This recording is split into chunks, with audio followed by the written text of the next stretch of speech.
Okay? Spend mo ito, mag-tap in ka dito sa student-like energy. I'm not saying na literally you have to enroll course, but you can also do that. Pero, ang Page of Swords kasi is you have this hunger to know more things. You also have here the Hangman. Ang Hangman, this is about you.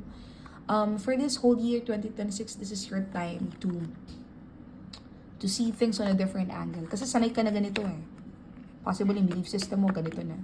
So, you might try to twist or to change your take on some things. Whether it's political, it's love, it's money. So, mas matinda dito, more on focused ito yung year mo na to sa self, sa pagiging main character ng life mo, and also more on money. We literally have here the 6 of Pentacles and the 7 of Pentacles.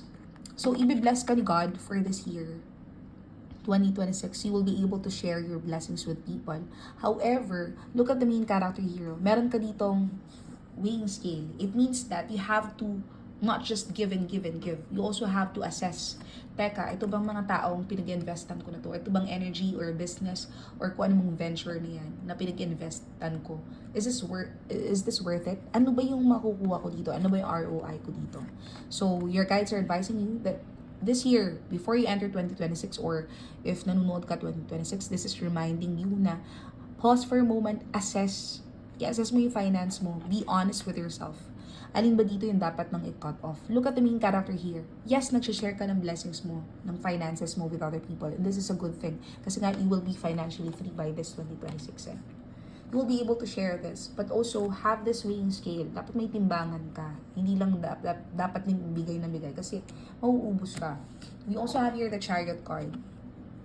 This is you being honest with yourself, accepting your flaws, your pros and cons sa life na to.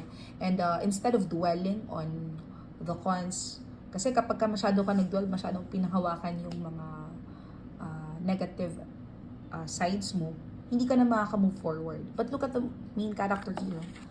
Because you're putting yourself in the center, you'll i-accept mo yung sarili mo of who you are, that you are aware may mga negative and positive traits ka. Pero just like the Chariot card, mag-focus ka lang sa goals mo. Parang hindi na-drive mo lang yung life mo and focus on the goals that you have. We also have here the Page of Rods. It may seem that in the 3D realm, medyo one teeny tiny step at a time. Pero in reality, you're actually taking this leap, quantum leaping, ang atake mo for this year, 2026. So this is your guides advising you, Aries, to always put yourself as the main character of your life. So take note that being the main character is not being the narcissist or only character, magkaiba.